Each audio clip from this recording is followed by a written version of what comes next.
YouTube, j'espère que tu vas bien. Aujourd'hui, on se retrouve à travers une vidéo thématique sur tous les jeux qui ont un lien ou qui sont sur la thématique de la pop culture dans ma collection.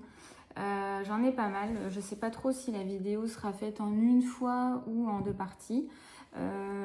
Qu'est-ce que c'est déjà la culture populaire? C'est tout simplement des références, des valeurs, des personnages, des thèmes qui vont être véhiculés à travers les médias, que ce soit des séries, des films, des livres, des magazines, des jeux vidéo, etc. Qui vont être transmises comme ça à travers les jeunes générations, mais on va dire à travers les personnes qui, comme ça, vont avoir une certaine connaissance et des références en fait sur tel personnage, il est comme ça, il est issu de tel univers, etc. Et c'est vrai que dans le monde du tarot, il y a beaucoup d'univers comme ça qui ont été repris, tout simplement parce que pour ma part, j'ai appris le tarot grâce à des références de pop culture. C'était quand même beaucoup plus facile pour moi d'appréhender l'énergie des cartes et leur signification à travers des personnages que je connais déjà et qui sont ancrés en moi justement parce que j'ai une culture au niveau de ces univers-là qui, moi, me parle beaucoup. Et je possède quand même beaucoup de références tout simplement parce que je regarde beaucoup de séries, de vidéos, de jeux vidéo, etc. Et c'est grâce à cet univers-là que j'ai réussi à appréhender les cartes. Et donc pour les personnes comme moi qui sont fans de pop culture ou tout simplement qui veulent débuter l'apprentissage du tarot à travers des références qui leur parlent plus ou moins, je me suis dit que j'allais vous partager tous mes jeux qui ont plus ou moins des références pop culture. Donc c'est parti, je vais d'abord vous présenter en fait les jeux qui sont vraiment issus thématiques précises et particulières. Et puis après, la deuxième partie de la vidéo, ça sera plus des références par-ci par-là que vous pourrez retrouver dans certains jeux. Donc je vais commencer avec le premier jeu qui est issu de l'univers de Game of Thrones. Alors ceux qui ont vu la série vont tout particulièrement apprécier ce jeu-là, tout simplement parce que tous les arcanes majeurs et mineurs vont être illustrés à travers des personnages de l'univers de la série. Alors bien évidemment ça va également parler à ceux qui ont lu les livres sans forcément avoir vu la série, mais l'image en fait reprend vraiment celle des acteurs qui ont interprété les personnages de cet univers là, donc ça va davantage parler à ceux qui ont vu la série. Et je trouve que le jeu pour le coup il est très bien fait parce qu'en fait pour surfer un petit peu sur la vibe de la mode, etc. Il y a des jeux comme ça qui ont été faits sur des univers particuliers. Et en fait, quand on connaît déjà le tarot, on s'aperçoit que finalement, le jeu a été fait parce que c'est la mode de telle série ou de tel film et que on sait que ça va être vendeur. Ce jeu-là, je trouve qu'il est quand même bien fait parce qu'il colle vraiment à la signification des cartes. Alors, c'est un jeu mass market. Ça, c'est la bonne nouvelle parce qu'il n'est pas super cher. Moi, à l'époque, je l'ai payé, écoutez, 25 $. Et en fait, je l'ai acheté d'occasion sur Vinted, tout simplement parce qu'il était quasiment neuf. Donc, le dos, il arrive comme ceci. Ceux qui ont vu la série vont reconnaître l'ensemble des épées du trône de fer. Puisqu'en fait le trône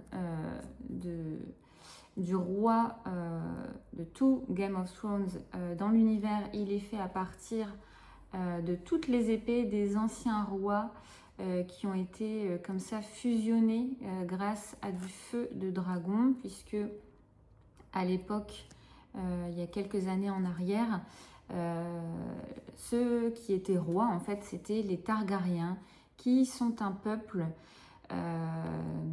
qui possède des dragons. Donc, très sympa ce dos, j'aime beaucoup. Il arrive avec des tranches neutres, hein, comme beaucoup de jeux mass market. Et en fait, la qualité, elle est plutôt pas mal, même si je remarque que dans le temps, vous voyez, alors ça se voit pas trop comme ça à la vidéo. Peut-être si je le mets comme ça, on voit que les cartes se recourbent un petit peu avec le temps. Mais voilà, c'est pas gênant. Je trouve qu'il est quand même assez solide. On est sur une qualité linen. Si je te montre une carte... Je sais pas si ça va... Ouais, ça se voit un petit peu à la vidéo. Vous voyez, on est sur une qualité linen avec les quadrillages comme ça qui ressortent pas mal. Donc ceux qui aiment bien cette qualité-là seront satisfaits puisqu'ils se mélangent assez facilement. Comme beaucoup de jeux en qualité comme ça linen, on peut faire du riffle shuffle assez facilement sans trop abîmer les cartes. Et puis, comme je te le disais, il va reprendre en fait certains personnages de la série, de l'univers. Donc ici, on est sur le jeune Stark qui va finalement devenir la corneille à 3 yeux. Donc les suites ont été renommées. Ici, pour les bâtons, on a la Queen of Spears pour la reine de bâtons en tant que Daenerys Targaryen. Donc c'est vraiment sympa, je trouve, quand on est fan d'un univers, de retrouver nos personnages préférés en fait à travers les cartes. Donc il y a certains arcanes mineurs qui ne sont pas forcément illustrés par du personnage, mais juste par une scène qui a plus ou moins été inventée, hein, mais qui nous permet de reconnaître l'univers. Ici, on a Brienne de Torse.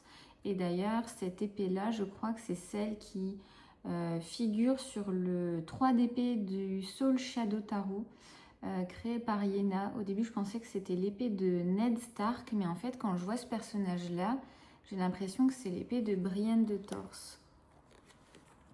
Donc, vous voyez, ce personnage-là, ici, Brandon Stark, on l'a déjà vu sur une autre carte.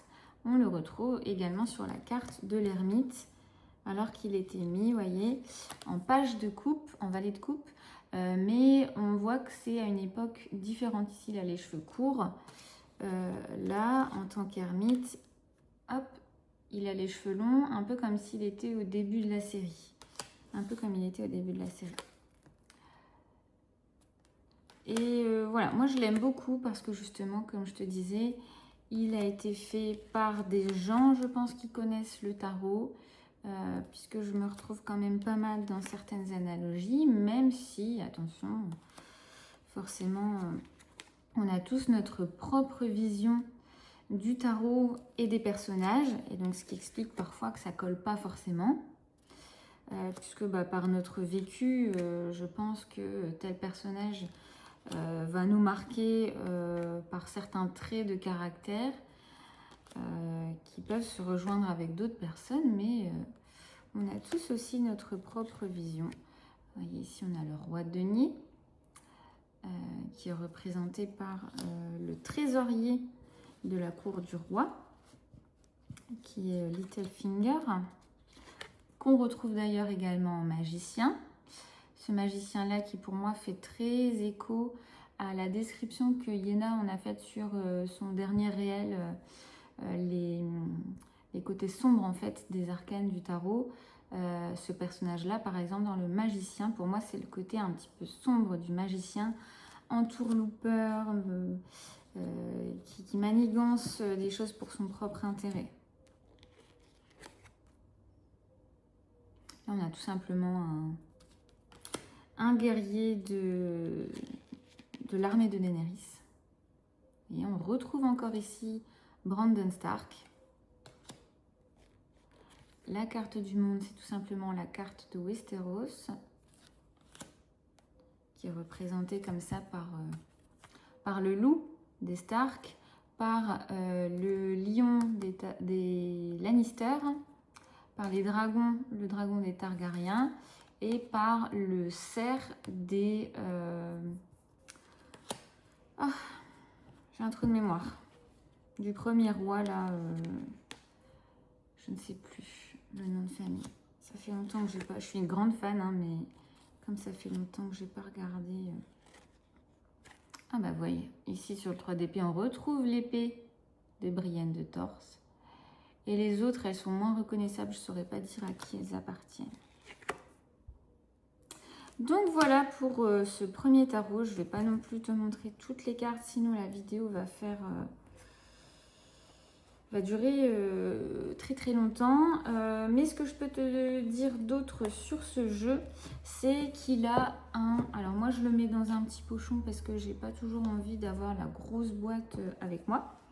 Mais en fait il est fourni avec un livret comme ceci qui rappelle également l'univers et qui comprend des tirages sur la thématique de Game of Thrones et également la signification des cartes avec les noms voilà, des personnages.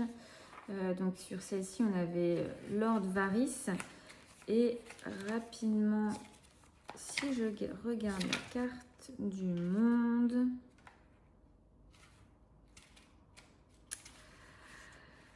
Hop, les Baratheons. Voilà, j'ai retrouvé le nom grâce au livret, les Baratheons. Donc je trouve que c'est quand même super bien conçu. Donc voilà pour ce premier tarot. Le deuxième qui a également une thématique très particulière, enfin très ciblée, je veux dire, avec uniquement l'univers d'une seule série, c'est le tarot de Stranger Things. Alors, l'avantage de cette vidéo et d'aimer les tarots pop culture, c'est qu'il s'agit souvent de tarots mass market, tout simplement. Pourquoi? Parce qu'il existe des droits d'auteur et seules les licences qui sont issues de l'univers sont en capacité de publier, de créer les tarots et de les vendre de façon, on va dire, officielle. Et l'avantage, du coup, c'est que les tarots mass market coûtent relativement moins cher que les tarots indépendants. Donc celui-là, le tarot de Stranger Things, il présente un dos assez simple comme ceci. Et là aussi, les suites ont été renommées selon l'univers. Donc, on est sur un tarot avec des tranches neutres, avec un cardstock assez épais. On n'est pas sur une qualité linen, mais on va dire que les cartes, elles sont assez robustes. Celui-là, le reproche que je pourrais lui faire à ce tarot, c'est que pour moi, il aurait pu être largement mieux conçu, notamment sur les arcanes mineurs. Parce que je trouve qu'ils n'ont pas fait beaucoup d'efforts sur la création des mineurs. Ils auraient pu largement illustrer et trouver des scènes ou des personnages pour représenter la suite des mineurs, enfin les suites des mineurs. Par exemple ici, on est sur un 5 de guirlandes. Alors je ne sais plus les guirlandes, s'il s'agit des... C'est pas les bâtons, parce que les bâtons c'est les rayons. Mais tu vois, je pense qu'ils auraient pu faire davantage d'efforts que tout simplement les guirlandes, représenter que des guirlandes. C'est un peu dommage. Donc je l'ai eu dans ma collection une première fois. Je l'ai revendu et je l'ai acheté de nouveau sur Vinted parce que je suis tellement fan de la série que ça me tient à cœur d'avoir un tarot sur ce thème-là, mais c'est vrai que je l'utilise pas aussi souvent que je le voudrais, tout simplement parce que je suis moins fan de certaines cartes.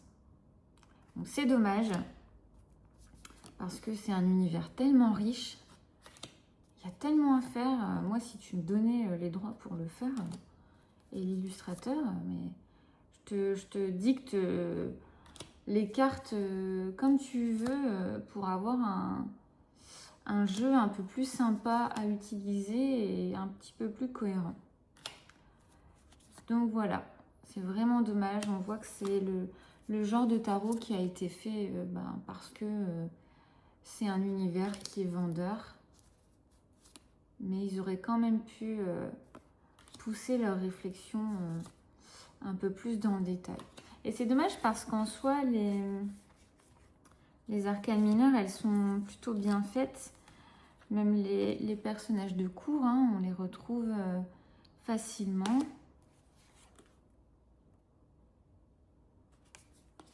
Donc c'est dommage. Hein.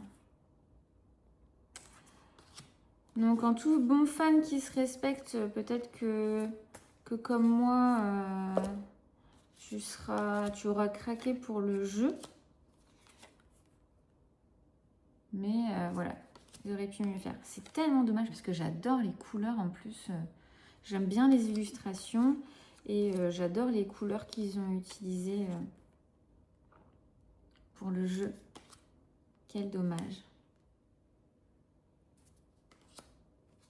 Regardez cette carte du monde, je l'aime beaucoup.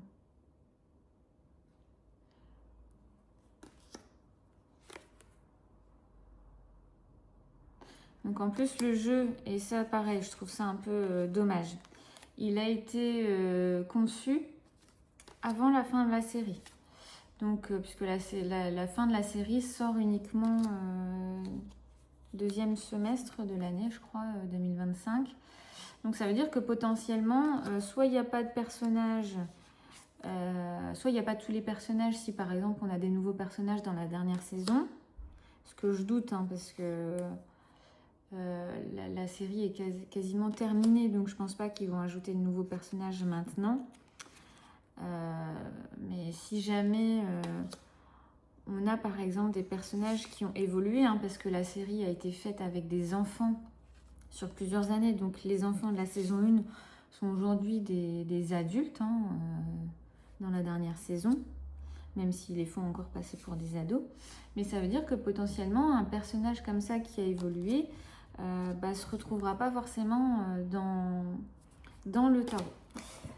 Mais voilà, c'est sûr que vu le nombre d'années qu'a mis la série pour se terminer, je pense que les créateurs ont voulu le sortir rapidement tant que c'était à la mode.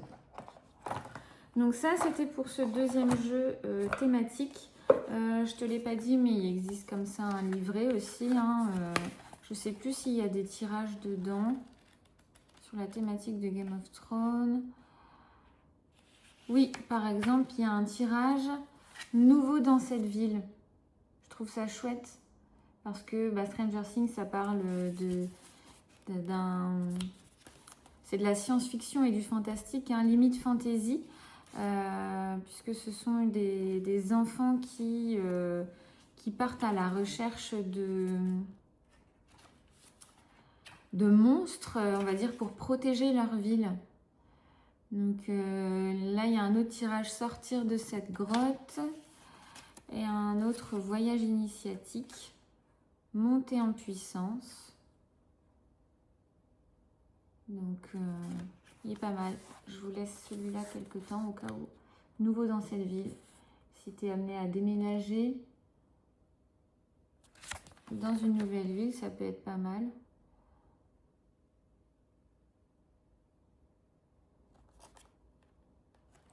Donc voilà. Donc le livret que j'utilise pas forcément puisque je connais quand même les personnages. Par contre, ça peut être intéressant d'aller le lire quand on comprend pas pourquoi tel personnage a été choisi pour cette carte-là. Je vais essayer de pas faire de tour de Pise là, sinon tout va se casser la figure. Ensuite, un autre jeu avec un univers bien spécifique, c'est le Mindcraze Tarot de Destiny que j'ai acheté chez Oracle Inzel. Donc c'est un jeu, pour ceux qui ne le connaissent pas, sur l'univers du fameux et célèbre jeu Minecraft. Donc pourquoi il ne s'appelle pas le Minecraft Tarot? Parce que comme je te le disais tout à l'heure, souvent les jeux qui reprennent les noms officiels ou les personnages officiels des séries, des films, etc., c'est parce qu'ils possèdent une licence. Je doute que Destiny possède une telle licence, donc il a tout simplement appelé le Minecraze Tarot. pour pas réutiliser en fait le nom du jeu qui est protégé sûrement par des droits d'auteur.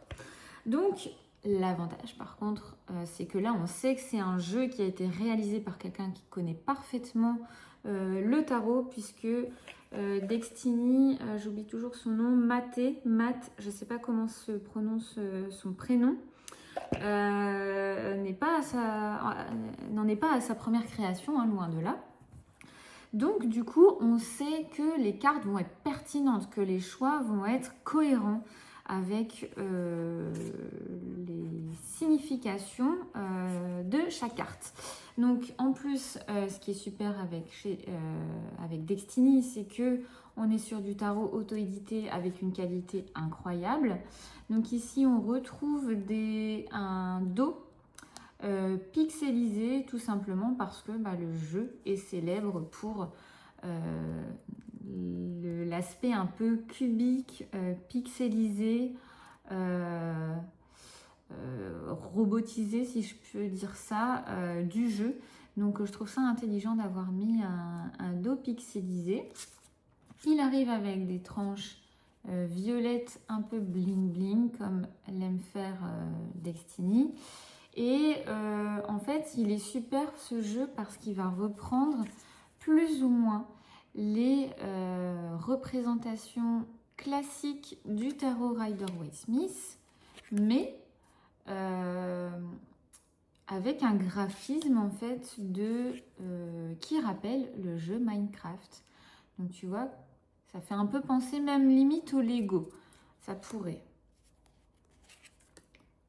À l'univers Lego et Playmobil. On sait que c'est Minecraft, mais donc vous voyez, ce monde ici, cette carte du 2 de bâton avec le monde qu'il a entre les mains, au lieu d'être représenté par une planète Terre ronde, la Terre est carrée, parce qu'il n'y a pas de rondeur, il n'y a pas de forme ronde dans l'univers de Minecraft, puisque l'objectif du jeu, c'est de faire des constructions. Enfin, l'objectif principal du jeu, hein, c'est de faire des constructions cubiques. Alors personnellement, j'ai jamais joué au jeu. C'est pas du tout mon style de jeu, mais par contre, je le connais, comme je te disais, parce que c'est ça aussi, hein, la pop culture, c'est connaître et avoir des références qui sont tellement connues que même sans avoir joué au jeu, tu connais de nom, tu sais à quoi ça correspond en fait. Et donc je n'y joue pas, mais j'ai des amis qui ont 2 petites filles qui jouent beaucoup à ce jeu. Et en fait, comme quand je vais chez mes amis, je les vois jouer à ce jeu. Donc c'est pour ça que je connais aussi le principe du jeu. Et je dois dire que Destiny a sorti le jeu au bon moment, je pense, parce qu'il y a un film qui vient de sortir justement sur l'univers Minecraft. Et je pense que c'est un peu un film loufoque qui n'a ni queue ni tête. Mais je crois que je vais regarder juste pour, comme je te le disais, avoir une référence de plus à mon arc au niveau de la culture populaire. Donc, même sans connaître le jeu, ici, je peux facilement avoir des significations, étant donné que ça reste un tarot classique, mais voilà, qui change un peu quand on veut faire un tirage à une personne qui est par exemple fan de ce jeu. C'est aussi un tirage qui pourrait être, un tarot pardon, qui pourrait être utilisé par les enfants. Donc c'est chouette d'avoir des tarots comme ça qui changent un petit peu, qui sortent un petit peu de l'ordinaire. Alors, ensuite, est-ce que j'ai encore des jeux thématiques bien spécifiques? Oui, j'ai celui-là. Hop. De chez Destiny également. Mais je ne sais pas s'il a été fait par Maté. Je ne sais pas. Il s'agit du Disney Tarot. que j'ai également acheté à Oracle Inzel et que j'ai récupéré au salon du bien-être de Lille quand elle est venue. Puisqu'en fait celui-là elle l'avait déjà en stock, donc j'en ai profité pour le récupérer sur place. Ça m'a évité les frais de port. Et donc là aussi on est sur du jeu auto-édité, donc forcément il n'y est pas écrit Disney, il est écrit Disney Tarot. Donc moi je l'ai pris en format pocket parce que j'avais envie d'avoir le jeu, mais j'avais pas forcément non plus envie de mettre super cher pour ce jeu. Et il est tout simplement moins cher en petit format qu'en grand format. Donc on a ici un dos avec des jolis carrosses qui font penser à l'univers de Cendrillon. Hein, on dirait comme ça le carrosse de Cendrillon. Donc c'est assez chouette. Parce que moi je suis une grande fan de Disney. Bon, même si aujourd'hui je regarde plus trop. Je ne suis pas forcément en train d'attendre la dernière sortie, etc. Il y en a qui vont plus me parler d'autres, mais on va dire que j'ai pas vu tous les Disney récents. Donc du coup, il n'y a pas forcément de références écrites ou qu'on reconnaît, mais on va dire que c'est plutôt un graphisme qui fait penser aux traits qu'on pourrait retrouver dans l'univers de Disney.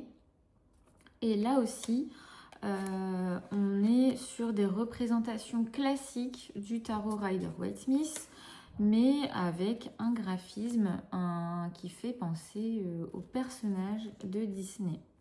Donc il y en a qu'on pourrait reconnaître, mais vous voyez par exemple la grande prêtresse là, je pense pas que ça fasse spécialement référence à une héroïne de Disney en particulier. Et il y en a qu'on va reconnaître peut-être un petit peu plus facilement sur certaines cartes.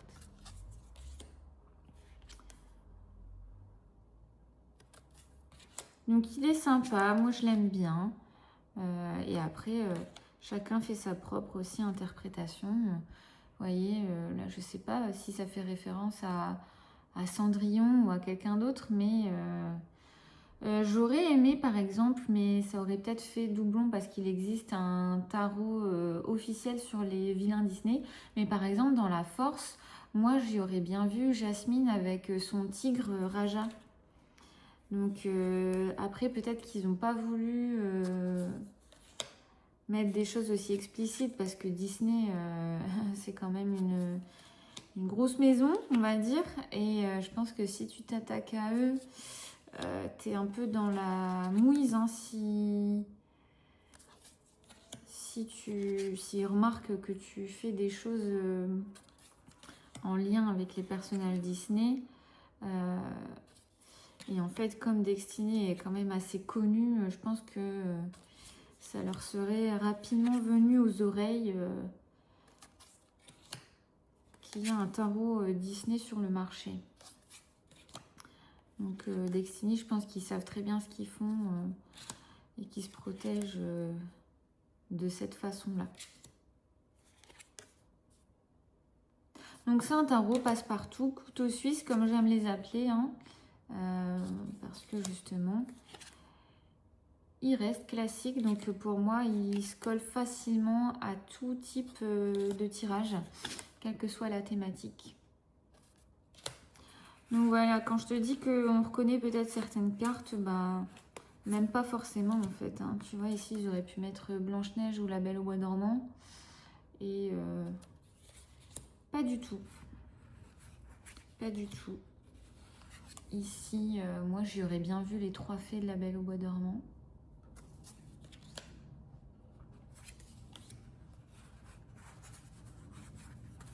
Mais voilà. Je pense qu'il se protège. Je ne sais plus s'il existe un tarot Disney officiel. Je sais qu'il existe le tarot des vilains, que je n'ai pas. Mais je pense qu'il n'y a que des méchants de ce fait dedans. Je ne suis pas sûre que les autres personnages Disney soient tous repris dans un tarot. Oula, j'ai mon ventre qui commence à avoir faim. J'espère que tu vas pas l'entendre gargouiller sur la vidéo. Donc voilà, je l'ai mis quand même dans la pop culture parce que bah, ça fait quand même référence à l'univers de Disney, même si on ne reconnaît pas forcément tous les personnages. Ensuite, un tarot que j'ai décidé quand même de mettre dans les jeux pop culture, d'ailleurs que je vais te présenter deux en un, c'est de chez Destiny, les Old School Tarot. Donc moi j'ai deux versions des Old School, la version 2 assez vintage que je vais te montrer, et la version 3 qui est beaucoup plus récente et qui est plus lumineuse, plus joyeuse on va dire.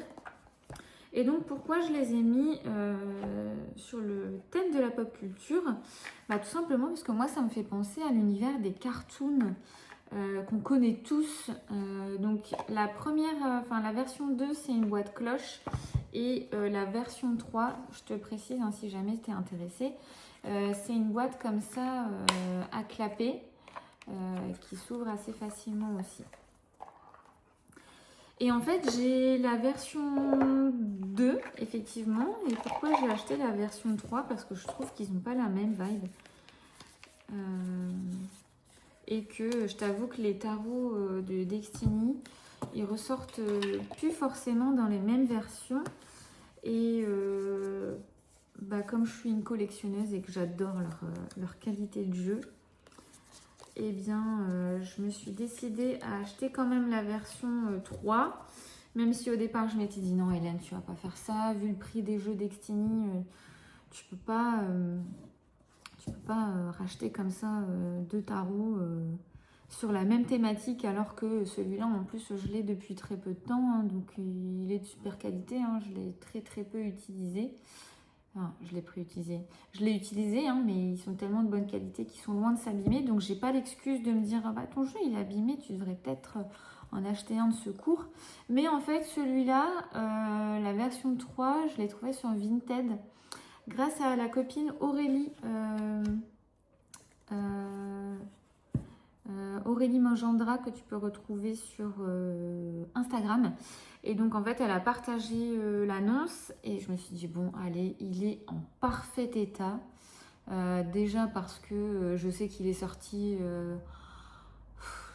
un ou 2 mois avant que l'annonce soit sur Vinted, donc je sais déjà qu'il est quasiment neuf. Et en plus la personne elle l'a pas utilisé, donc le dos, j'ai une petite préférence pour la version vintage qui rappelle encore davantage les cartoons, puisque le dos il fait penser au générique des Looney Tunes. Je sais pas si tu te souviens, mais tu sais, Looney Tunes ça comprend Bugs Bunny, Daffy Duck, le Sam le pirate. Enfin, Sam, je sais plus si c'est Sam, mais le petit pirate, tu sais, qui râle tout le temps. Qui on a d'autres? Speedy Gonzales. On a... comment il s'appelle? Le cochon, je sais plus comment il s'appelle, le cochon, le chasseur, là. On a qui d'autre? Titi et Gros Minet, enfin, vous voyez. Et en fait, dans les cartoons, quand on a le générique, on a ce logo là à la fin où il y a écrit soit Looney Tunes ou soit le nom du dessin animé comme Bugs Bunny, etc. Je sais pas si je peux le... Ah bah non, j'ai mis mon... Est-ce que je peux regarder sur ma tablette? Ouais, sans déconnecter mes écouteurs. Hop.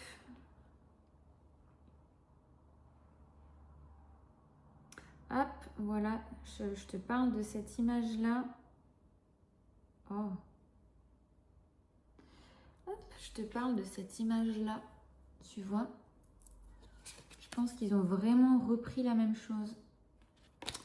Donc, c'est pour ça que je préfère ce dos-là, qui est une référence supplémentaire à l'univers. Tandis que la version 3, on est plutôt sur un dos un peu 60s. Tu vois, ça me fait penser même les couleurs aux années un peu comme ça, 60. Bon, il est joli aussi, hein, mais c'est pas la même vibe. Donc on est sur des tranches verte pour la version vintage, old school. Vintage, à chaque fois je dis vintage, mais c'est la version old school qui va bien du coup avec le dos. Et on a des tranches dorées pour la version plus récente qui s'appelle Vivid Edition. C'est vrai que je ne l'ai pas précisé. Donc Old School Edition et Vivid Edition. Et donc au niveau des cartes, on n'est pas du tout sur les mêmes couleurs. Ici, on a des cartes à l'effet vieilli. Et ici, on est plutôt sur quelque chose, alors pas sur cette carte-là finalement, mais on a des couleurs assez vives et assez solaires. Et je trouve que ça renvoie pas du tout la même chose. Après, on essaie aussi de se trouver des excuses. Hein, mais...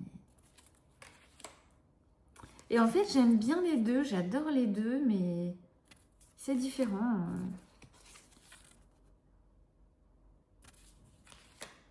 En fait, j'ai quand même une préférence pour celui-là. Mais je trouve qu'en format vidéo, il rend pas aussi bien qu'en vrai. Mais je les aime tellement, ces jeux. Ils sont trop cute, ça me ramène vraiment en enfance. Le dimanche soir, quand t'attendais sa cartoon avec impatience. Je me souviens même à l'époque, à la fin, c'était Tom et Jerry, le dernier dessin animé. Et je savais que quand c'était ce dessin animé-là, ça voulait dire que j'allais bientôt aller au lit. J'avais pas envie. Et Tom et Jerry, c'était un de mes dessins animés préférés dans sa cartoon. Je pense pas que ce soit Looney Tunes. Je pense pas. Mais cet univers-là me fait penser à sa cartoon en général. Ça pourrait faire penser aussi à Mickey. Tu sais, à l'univers un peu Mickey comme ça. Mickey et ses amis. Parce qu'on a des personnages qui sont très ressemblants à ceux-là. Mais bon, je sais pas pourquoi ça me fait plus penser à sa cartoon et au Looney Tunes qu'à Disney. Donc voilà pour ces jeux-là. Donc comme chaque Destiny, il n'y a pas de livret d'interprétation. Donc si tu débutes, c'est peut-être un peu dommage, mais en même temps, tu achètes un livre sur le tarot Rider-Waite Smith et tu connais les références. T'as pas besoin, en fait, les images sont tellement comme les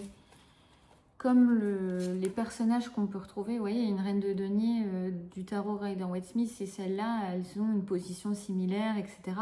Alors ça va peut-être jouer sur les détails, mais ce ne sera pas non plus une nouvelle interprétation du tout au tout. Donc je pense que c'est... Ah non, mais non, je dis des bêtises. C'est pas le dernier jeu sur la thématique spécifique. Les deux prochains jeux, c'est pas du tout les mêmes maisons ni les mêmes créateurs, mais je vais te les présenter en une seule fois.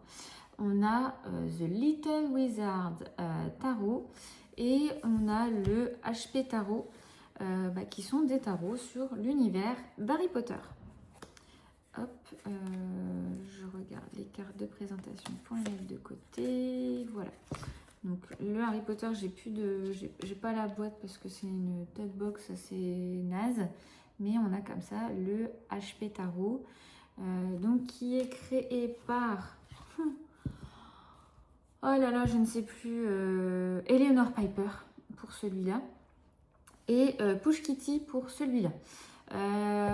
Donc le HP Tarot d'Eleanor Piper, ça a été le premier jeu sur la thématique Harry Potter que j'ai eu parce qu'il est sorti avant même que je découvre le tarot. Je lui ai fait des tranches vertes parce que j'adore la maison Serpentard, mais il arrive avec des tranches neutres. La qualité de jeu n'est pas folle pour un auto-édité. Je pense clairement que c'est un jeu qui a été imprimé sur comment s'appelle ce site. Décidément, j'ai des trous de mémoire aujourd'hui. Make Playing Cards, puisque j'ai déjà imprimé des jeux chez eux et c'est exactement la même qualité.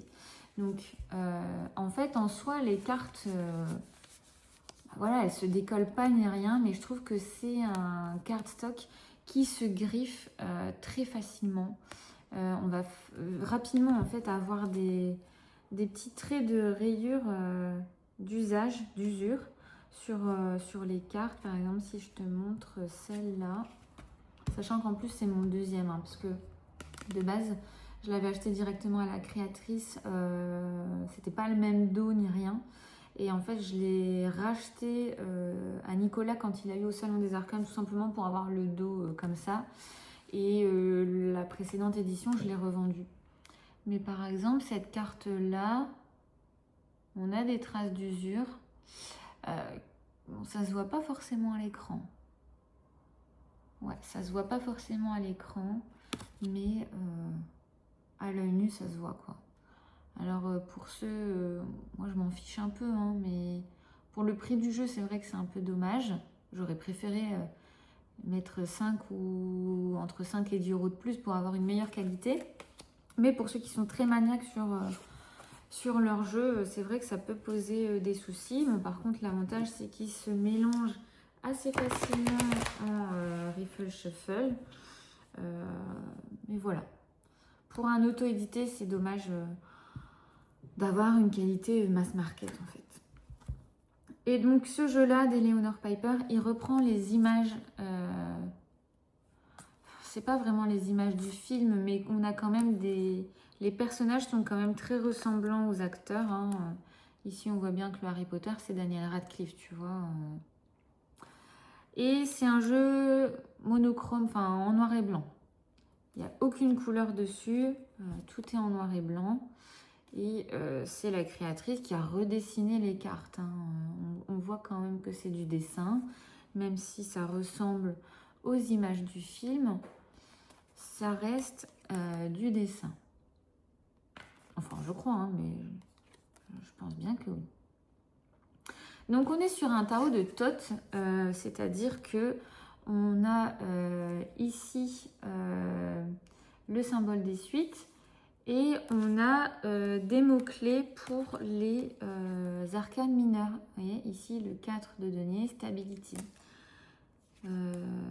Et on a en fait les symboles astrologiques, je pense, sur beaucoup des cartes. Je suis quand même assez d'accord avec les choix de la créatrice sur les cartes pour la plupart du temps.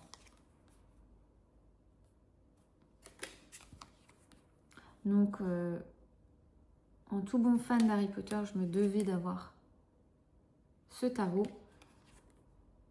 Et on a ce 10 de bâton ici avec Edwige, la chouette d'Harry qui est enfermée dans une cage. Elle a un livret en PDF qui est quand même pas mal utile parfois pour comprendre certaines cartes parce que tout n'est pas forcément reconnaissable. Ici, le prince d'épée, on a le jeune frère de Sirius Black, Regulus Black. Pour le soleil, on a le phénix, fume sec, on le reconnaît. En roi d'épée, on a Sirius Black avec créature, son elfe, enfin l'elfe de maison de sa famille. Neville Londubat en prince de denier. Donc, vous voyez, c'est pour ça que je vous dis que c'est un Thoth. Les deniers ont été renommés disques, la suite des disques. C'est comme ça que sont intitulés les deniers dans le tarot de Thoth. Et le prince, c'est tout simplement le valet, puisqu'on n'est pas sur valet, valet, cavalier, reine, roi. Dans le Thoth, on est sur princess, prince, king et knight. Je ne sais plus. Il n'y a pas de reine en fait. Princesse, j'essaie de regarder en même temps. Parce que je ne suis pas non plus une spécialiste, même si ça ne me dérange pas d'avoir des tarots de Thoth. mais on n'est pas sur... Ah si, il y a des reines. Il y a des reines, mais c'est juste qu'il n'y a pas de... Si, il y a des reines et des rois. Donc en fait, je pense qu'elle a fait un mix. Elle a juste renommé les valets et les cavaliers Prince et Princess, mais c'est peut-être juste moi hein, qui me souviens plus. Si, je crois que c'est comme ça en fait. Il y a des reines, ouais, c'est ça. En fait, c'est juste que les valets et les cavaliers sont remplacés par des princes et des princesses. Et dans la hiérarchie des suites, en fait, le tot ne met pas le roi tout en haut, il me semble. Il me semble que c'est Princess, Queen, King et Prince, je pense. Peut-être pas dans celui-là parce que des fois on a des artistes comme ça qui font un mélange entre le rider et le tot. Donc, mais il faudrait regarder sur le tot classique que j'ai mais que je n'utilise pas du tout en fait finalement. Et sur le Little Wizard, on est sur la même thématique mais dans une vibe complètement différente que je préfère visuellement. Donc on est sur un tarot auto-édité de chez Push Kitty avec un dos comme ceci avec des nuages, une lune et des détraqueurs. Et on est sur une vibe Harry Potter enfantine. Donc Push Kitty, elle aussi, elle fait du dessin... comment on appelle ça? Du dessin digitalisé sur tablette. Et là, j'aime beaucoup aussi les choix qui ont été faits. Je les trouve assez pertinents. On reconnaît les personnages, mais en version animée, on va dire. Ici, on reconnaît bien Sybil Trelawney. On reconnaît bien Ron Weasley avec la fameuse araignée à patins à roulettes qu'on retrouve dans le film 3, le prisonnier d'Azkaban, quand il s'entraîne en fait avec Rémus Lupin à lancer un sort de Ridiculus à un avatar, j'allais dire, à un épouvantard. Ici, on reconnaît bien Hagrid et Harry qui sont sur la barque pour aller vers le château. On reconnaît bien McGonagall ici. Mais tu vois, elle est mise en hiérophante. Moi, je ne l'aurais pas mise forcément en hiérophante, même si c'est la directrice de leur maison. Ici, je trouve ça super pertinent. Le 9 d'épée avec Harry sur son placard, un petit peu enfermé. Alors qu'il lui suffirait de jeter un sort pour sortir de son placard. En empereur, on a Albus, Dumbledore et Fumsec. Dumbledore que j'aurais plutôt mis soit en hiérophante, soit en ermite. Mais finalement, on reconnaît plutôt ici un peu comme un repère paternel pour Harry. Même si pour moi, le repère paternel d'Harry, c'est plutôt... Alors, je dirais pas Sirius, parce que Sirius, il est beaucoup dans le copinage, on va dire, avec Harry. Mais peut-être plus Arthur Weasley. Le 4 de denier avec le gobelin. On sait très bien que les gobelins dans l'univers d'Harry Potter sont très attachés aux traditions, à la valeur de leurs objets. Ils reconnaissent un faux, par exemple, assez facilement. C'est les gardiens de Gringotts. Donc en fait, je suis davantage attirée par les choix de ce tarot-là pour Harry Potter. Les amoureux avec Rémus et Tonks et Harry en tant que gardien. Pourquoi? Parce qu'Harry a été désigné parrain de leur enfant et parce que Harry a aussi aidé parfois Rémus à y voir clair sur sur sa situation amoureuse. Donc je trouve que les choix sont vraiment bien faits. Le seul hic, et tu me diras, mais pourquoi du coup? Je ne sais pas, moi-même. Ici on reconnaît le 5 de coupe avec la chaumière au coquillage et la tombe que Harry et ses amis ont fait à Dobby dans le dernier opus. Donc le seul hic que je te disais, c'est que celui-là, il est plus muet avec moi que l'autre. Je sais pas pourquoi, parce que quand je regarde les cartes de celui-ci, je te dis, je me projette beaucoup plus dans les films, etc. Et les références, les subtilités qui sont faites dans les choix, etc.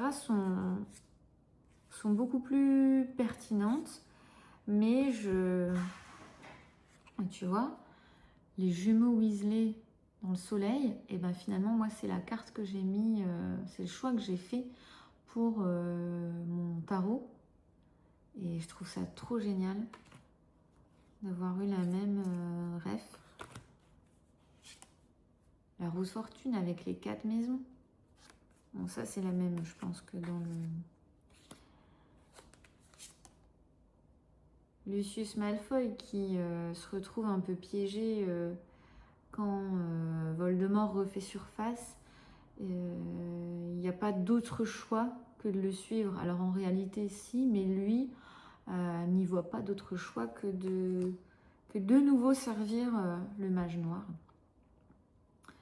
Le 10 de bâton avec Harry désigné comme indésirable numéro 1 dans la Gazette du Sorcier. Enfin, tu vois, je trouve que Push Kitty, elle a vraiment... elle n'a pas fait un jeu sur Harry Potter juste pour vendre, elle l'a fait en choisissant vraiment des cartes qui étaient pertinentes. Le valet de Denis avec les jumeaux Weasley et la création de leur entreprise de farce et attrape.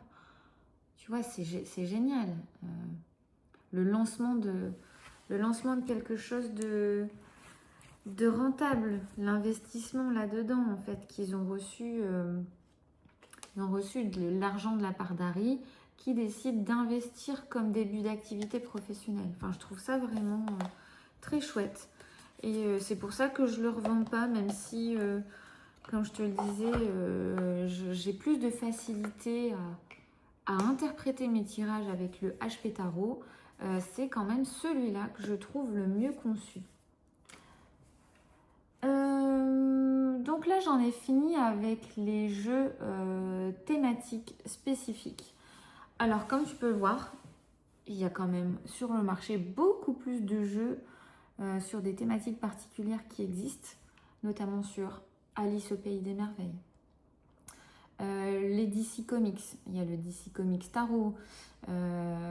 Pour Alice au Pays des Merveilles, il y en a plein qui existent. Il y en a un chez Push Kitty, il y en a un chez Dame Darcy, il y en a un en mass market qui s'appelle le Alice Tarot ou quelque chose comme ça. Ensuite, il y a quoi d'autre? Il y a le Supernatural Tarot, il y a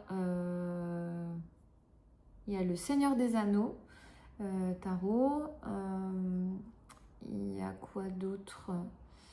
Le Disney vilain, je l'ai dit. Je regarde là vite fait. Il y a le tarot Simpson aussi, sur la thématique des Simpsons, qui est ou était dispo chez Salon des Arcanes. Il y a un tarot Dragon Ball aussi, Dragon Ball Z de chez Push Kitty, il me semble. Et il y avait un Pokémon Tarot qui a été sorti aussi de façon non officielle et qui se trouve aujourd'hui très très difficilement, donc il est super cher. Et après, je sais plus s'il y en a d'autres. Je regarde comme ça vite fait à la grosse. Il y a le Buffy Tarot aussi. J'avais oublié. Il y a le Friends Tarot qui, je crois, se retrouve plus à l'heure actuelle et du coup, il se revend pareil aussi assez cher. Et en fait, pourquoi? Ah oui, il y a le Star Wars Tarot aussi de chez... Je sais plus qui a sorti le Star Wars Tarot. Il y a même chez Oracle Inzel, je sais qu'elle l'avait à un moment donné. Il y avait un tarot sur X-Men. Il y avait un tarot aussi sur les Tortues Ninja. Ah, tu vois, il y en a énormément. Alors, ceux que j'ai pas forcément, comme le tarot Dragon Ball Z, le Star Wars Tarot, c'est tout simplement parce que je suis pas ultra fan des univers. Après, par exemple, le tarot Seigneur des Anneaux, j'aime pas du tout les graphismes. Je sais qu'il y en a qui, justement, adorent les graphismes de ce tarot-là. Moi, pas du tout. Du coup, c'est pour ça que je ne l'ai pas acheté. Et après, les tarots comme Supernatural. Alors, il y a un autre tarot que Game of Thrones, mais la série dérivée House of Dragon. Il y a un tarot qui est sorti aussi sur cette thématique-là. Et Simpson, Tarot, etc. C'est des univers que j'adore. Et en fait, j'aime pas du tout les tarots qui ont été faits. Tout simplement parce que on voit que c'est pour vendre en fait le tarot Supernatural. Les cartes, je les trouve pas forcément super parlantes. Et sur les arcanes mineurs, en fait, c'est ce qui a été fait, faut se le dire, c'est nul en fait. Donc je vais pas acheter un tarot juste parce que j'aime l'univers et si c'est pour jamais tirer les cartes avec, ou alors tout simplement utiliser que les majeurs, ça m'embête parce que moi quand j'utilise le tarot, j'aime utiliser toutes les cartes. Donc voilà pour ça. On est déjà à quasiment 1 heure de vidéo et j'ai encore beaucoup de jeux à te présenter. Donc je vais essayer d'aller un petit peu plus vite. Donc là, on est sur un tarot qui a plusieurs références. Donc là, plus ou moins, j'ai ciblé des jeux avec des thématiques bien spécifiques. Là maintenant, je vais te présenter des jeux qui ont toujours une référence entre guillemets pop culture, mais un peu plus éloigné qu'une série en particulier, un film en particulier, etc. Donc le prochain jeu que je te présente, c'est le mien, qui s'appelle le Otaku Tarot. Alors je pense que les personnes qui vont regarder cette vidéo le connaissent plus ou moins parce que souvent c'est des personnes qui aiment la pop culture comme moi ou qui me suivent sur Instagram.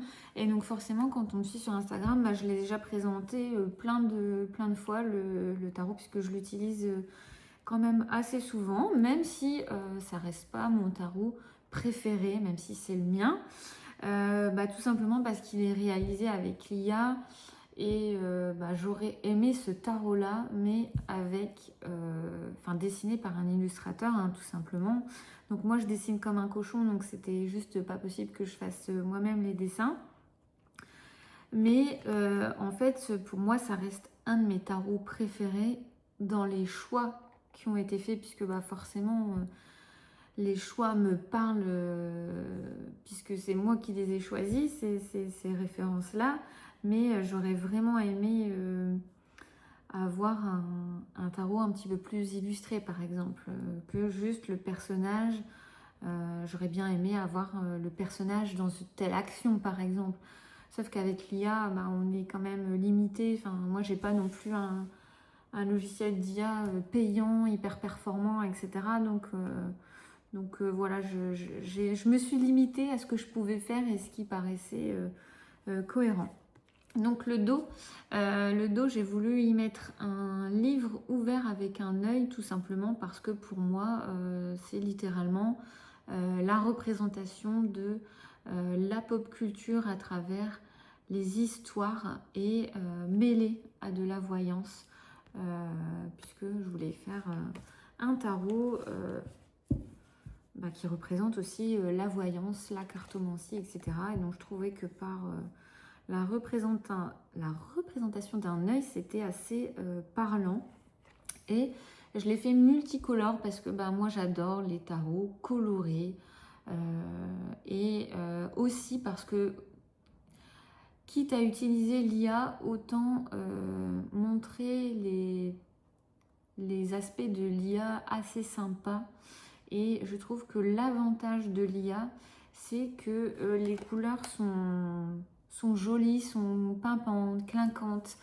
On va dire que c'est le seul avantage que je trouve à l'IA, c'est d'avoir des jolies couleurs. Et donc en fait, dans ce tarot, j'ai décidé de représenter chaque carte par soit un personnage, issus de jeux vidéo, de films, de séries, de livres, etc., de jeux de société.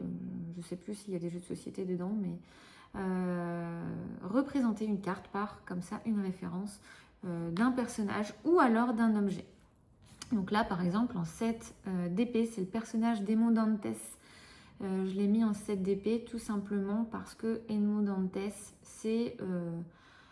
dans le conte de Monte Cristo, c'est celui qui va se cacher derrière un personnage qui joue, derrière des masques, etc., pour duper ses ennemis afin de se venger.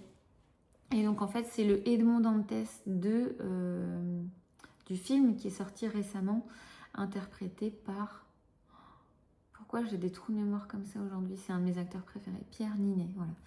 J'ai les refs, mais il faut le temps que ça monte au cerveau. Les 8 d'épée, on a par exemple Arisu, de la série et du manga Alice in Borderland. Christian Grey dans Le Roi de Denier. Alors tu vois, par exemple, certains en Roi de Denier, enfin certains y verraient en Christian Grey plutôt un cavalier de bâton, chaud lapin, etc. Ou un diable qui aime avoir les femmes sous son emprise, etc. Moi, j'y vois plutôt le côté gérant d'entreprise de Christian Grey, mais aussi qui a un peu le cœur sur la main, parce qu'en fait, alors quand on lit les livres, on le sait, mais pas forcément quand on regarde les films. Mais Christian Grey, c'est un chef d'entreprise qui donne beaucoup aux enfants d'Afrique, etc. Donc en fait, je voulais y représenter celui qui sait parfaitement gérer les finances, l'entreprise, qui investit correctement son argent, etc. Mais aussi le côté un peu plus humain du Roi de Denier, qui ne cherche pas à tout prix à se faire de l'argent, mais à se faire de l'argent, à se créer une situation confortable et convenable. Et une fois qu'il a tout cet aspect-là, il est capable de distribuer aussi aux autres en offrant des emplois, etc. Mais aussi en donnant à des œuvres caritatives. En Reine de Denier, j'ai par exemple Brivante de Camp. Damon Salvatore en Cavalier de Bâton.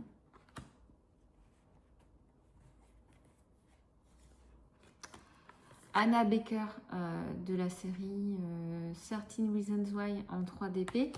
Ceux qui ont vu la série ou lu le livre sauront. Carlyle Cullen de Twilight en cavalier, en roi de coupe. Alors, en reine de coupe, au début, je voulais mettre Jill Wilburn de la série Sex Education, celle qui est psy, là, c'est la maman du personnage principal qui est psy en reine de coupe. Mais en fait, je me suis dit que c'était pas une référence assez connue. Et en fait, à la fin, parce que j'avais sorti un prototype au début, j'ai décidé de tout simplement mettre Ariel de la petite sirène en reine de coupe, mais ma vision d'Ariel que j'ai réussi à retranscrire à travers l'image en IA. Tout simplement parce que la reine de coupe, c'est ma carte de référence, entre guillemets. J'aime pas être une reine de coupe, mais il faut se rendre à l'évidence, la reine de coupe, c'est plus moi en fait, dans les personnages de cour, je ressemble plus à une reine de coupe qu'à un tout autre personnage. Et ça a longtemps été, la sirène, ça a longtemps été du coup mon logo, entre guillemets, Instagram, parce que je suis une reine de coupe, parce que pour moi la reine de coupe est bien représentée à travers la sirène, etc. Et que également la petite sirène, c'était un de mes dessins animés préférés quand j'étais enfant. Et donc pour toutes ces raisons, ça m'a amené à représenter la reine de coupe en tant que moi, entre guillemets, et en tant que sirène. Je trouvais que ça lui allait plutôt bien. Ensuite, par exemple, pour la carte du jugement, j'ai la carte de Joel Miller du jeu vidéo et de la récente série The Last of Us. Valet d'épée, on a Dustin Anderson, celui qui parle tout le temps et qu'on n'écoute jamais. Parce que justement, il parle trop. Et en fait, pour certains personnages, pour certaines cartes, en fait, j'avais plusieurs références et je savais pas choisir, j'arrivais pas à choisir. Et du coup, j'ai laissé, quand les deux m'allaient vraiment bien, j'ai laissé les deux, comme ça permettait aux gens qui n'avaient pas forcément la référence et qui avaient le jeu, de choisir entre la référence qui leur parlait le plus. J'ai fait ça sur plusieurs cartes, dont par exemple le diable, où dans le diable, j'ai mis la carte de Dexter Morgan, mais également la carte de Joe Goldberg de la série You. Donc une série beaucoup plus récente et une série beaucoup plus ancienne, avec des énergies du diable aussi complètement différentes, puisque Dexter, on peut se dire que c'est pas un diable parce qu'il fait le bien, parce qu'il tue des méchants, etc. Il n'empêche que pour moi, ça reste une personne qui est plus ou moins, notamment en début de série, soumise à ses pulsions, soumise à son chevalier noir, comme il aime l'appeler. Et Joe Goldberg, on est plus sur un diable qui se cache derrière une apparence de personnage assez sympathique, qui peut en renvoyer quelque chose plus ou moins d'inoffensif, etc. Et qui en fait à l'intérieur est un pervers narcissique qui tue parce qu'il ne supporte pas d'être rejeté, etc. Et qui se cache derrière de fausses excuses, on va dire. Voilà, par exemple, on a Geralt de Rive de la série The Witcher ou du jeu vidéo, avec on reconnaît Henry Cavill, l'acteur qui est la beau gosse attitude. Donc vous voyez, ça sort un peu de l'ermite qu'on voit comme un assez vieux, etc. Ici, on a le beau gosse Geralt de Rive, mais beau gosse, mais grognon, renfermé un peu sur lui-même, etc. Ici, on a le 4 de bâton avec Wisteria Lane, le quartier de Desperate Housewives. Donc en fait, ça va parler vraiment à tous ceux qui comme moi, sont fans de plusieurs séries, etc., de plusieurs films. Hermione Granger en Valet d'épée.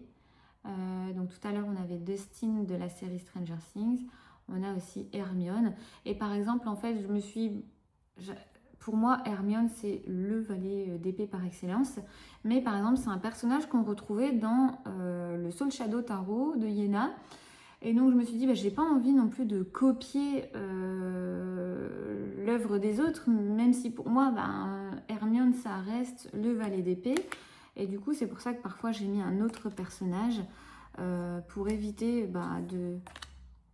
de copier les autres tarots, entre guillemets, ou par exemple, une personne qui a le Soul Shadow, de mettre une autre référence. Ici, j'ai décidé de mettre 11, pareil, de la série Stranger Things, qui est représentée par 11. Comment c'est son prénom il appelle 11, mais aussi... J'ai un trou de mémoire. Aujourd'hui, j'ai du mal avec les prénoms. Mercredi Adams, que j'adore en 4 de coupe. Que Mercredi Adams, pareil, c'est celle qui s'ennuie facilement quand dans les situations classiques, mercredi, elle a besoin d'être bousculée à travers des choses qui sortent un petit peu de l'ordinaire. Donc ce tarot-là, le Otaku, et j'en ai encore quelques-uns de dispo, un petit 25, je crois. Donc n'hésite pas à aller sur mon compte Vinted si jamais tu es intéressé, parce qu'il est fourni avec un livret de 300 pages, je crois, puisque j'ai fait un livret pour expliquer mes choix de personnages. C'est pas forcément un livret de le roi de bâton, ça veut dire ça. C'est un livret qui dit le personnage du roi de bâton, c'est un tel. Il est issu de telle série, de tel film, etc. Il est comme ça, comme ça, comme ça, ce qui ressemble au roi de bâton pour telle et telle raison. Donc c'est pratique quand tu connais pas l'œuvre, le personnage, etc. Ou alors quand tu comprends pas pourquoi j'ai choisi tel ou tel personnage pour telle carte. Par contre, bien évidemment, quelqu'un qui ne connaît rien aux séries ou aux films va difficilement réussir à utiliser le tarot.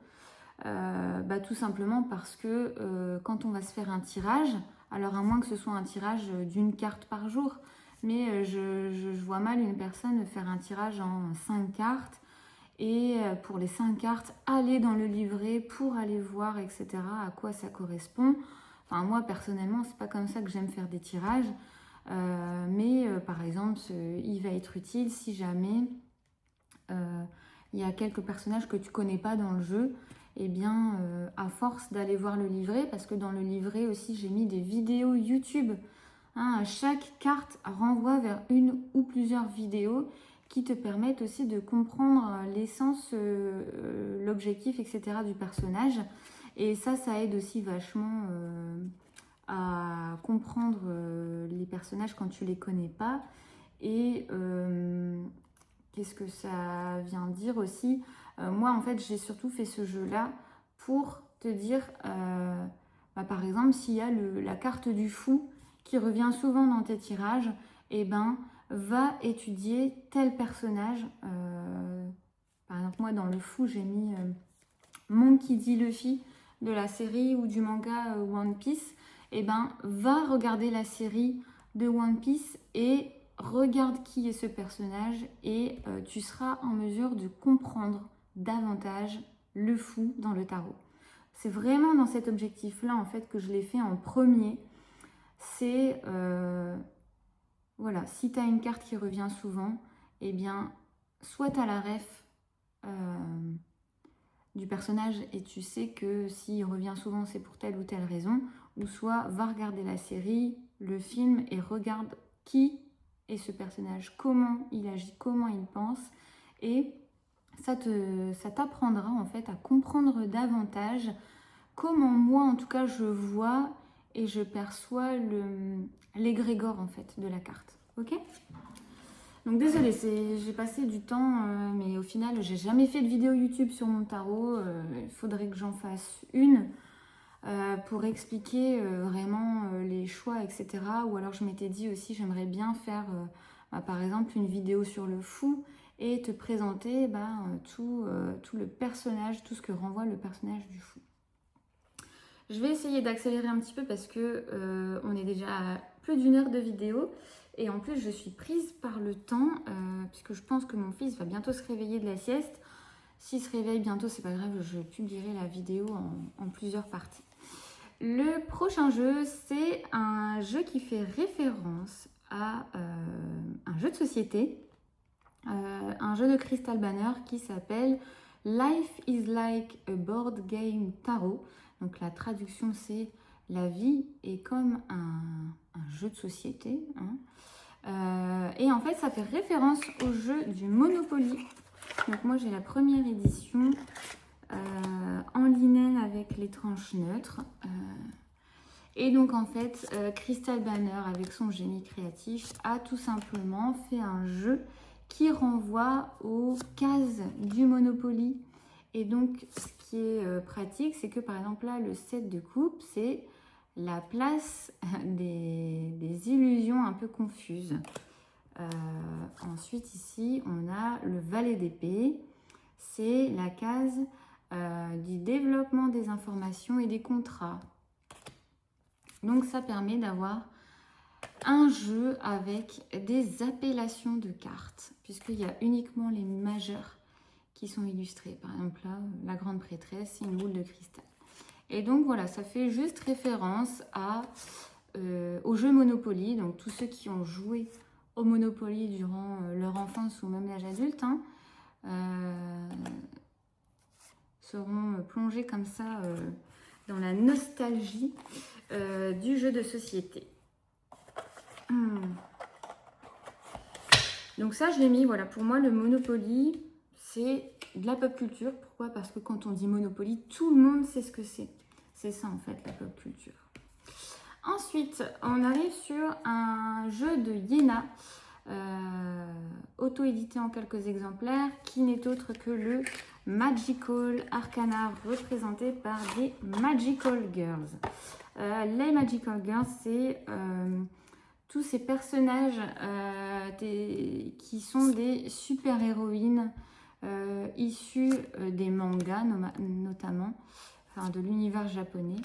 Et donc ce sont ces filles qui peuvent comme ça paraître toutes innocentes et toutes gentilles et qui en fait défendent le bien du mal. Donc parmi les Magical Girls, on retrouve notamment et principalement Sailor Moon. Donc dans ce jeu, on a quelques références à des Sailor, mais pas que. Donc c'est pour ça que pour moi, c'est pas un univers sur le thème spécifique de Sailor Moon, mais ça fait quand même référence à ce dessin animé principalement. Ici on retrouve Sailor Vénus, hein. On la reconnaît. Ici je pense que c'est Sailor Moon, même si elle n'est peut-être pas dans sa tenue habituelle. Donc voilà, référence ici aussi à la pop culture à travers l'univers des Magical Girls. Donc je pense que Yéna n'en a plus, hein. Et à mon avis, elle ne le ressortira pas.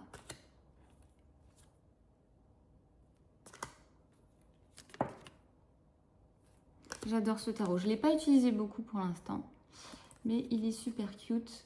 On est sur un format un petit peu plus petit que le tarot standard, que la taille standard des tarots. Et on est sur un mat soft touch comme de toute façon depuis le Alter Tarot, Yéna ne fait plus que des jeux en soft touch, puisque c'est sa qualité préférée. Ce qui n'est pas pour me déplaire, puisque j'aime bien le linen, mais dans le temps, je trouve que le linen s'abîme un peu plus vite. Dans le même univers, je vais te présenter le Summer Tarot, qui ne fait pas référence à un domaine spécifique en pop culture, mais je l'ai quand même sorti parce que pour moi ça fait référence au manga, aux héros de manga, et du coup ça peut faire penser à la pop culture. Donc il arrive avec un dos vert comme ça qui fait plutôt d'ailleurs penser au printemps qu'à l'été. Et d'ailleurs moi j'ai du mal à l'utiliser à l'été. En fait je le vois plus en tant que fin de l'été, tu sais, la fin des vacances scolaires. Donc il arrive avec des tranches neutres. De toute manière, j'essaierai de te mettre les liens de chaque jeu quand ils sont encore disponibles. Comme ça, tu auras juste à cliquer sur le lien si jamais tu es intéressé par un des jeux. Et donc il fait très étudiant lycéen en vacances à l'aube de la rentrée, je trouve. Et donc moi il me fait tout simplement penser à l'univers des mangas, donc c'est pour ça que j'ai décidé de le mettre quand même dans la vidéo.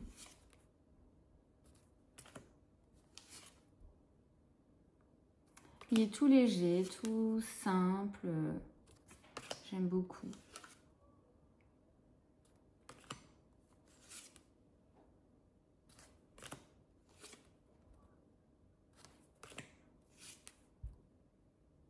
Super sympa. Donc le Summer Tarot. Il arrive avec un livret qui est en 2 langues, je crois, en anglais et en... Ouais, ça. Il y a une partie, alors je sais pas si c'est chinois, coréen, j'ai du mal à reconnaître l'écriture, et en anglais. Voilà. Donc celui-là, il est assez connu aussi.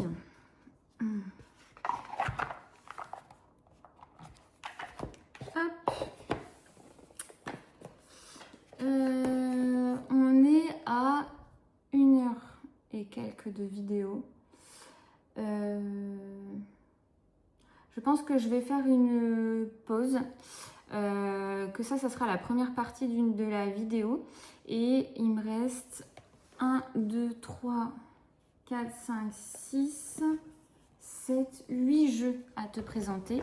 Donc ça fera l'objet d'une autre vidéo. Parce que sinon ça va durer trop longtemps et je sais que j'aurai pas le temps de la terminer. Et en plus, si je poursuis, j'ai pas envie de faire une deuxième vidéo avec que 4 jeux à te présenter. Donc je vais m'arrêter là. N'hésite pas à aller faire un tour sur les liens que je te mets si jamais tu es intéressé par l'un des jeux que je t'ai présenté. N'hésite pas à me dire toi les jeux que tu possèdes sur cette thématique là aussi. Ça m'intéresse parce que des fois je peux passer à côté d'un jeu sur une thématique que je pourrais aimer. Et puis n'hésite pas toi à me donner tes ressentis aussi sur les jeux que je t'ai présentés, ce que t'aimes, ce que t'aimes pas. Dans les jeux que j'ai pas, est-ce qu'il y en a finalement pour lesquels tu as craqué, des regrets, etc. Je suis curieuse de savoir ce que tu as dans ta collection. Voilà, donc on se retrouve très prochainement dans la vidéo numéro 2, la seconde partie.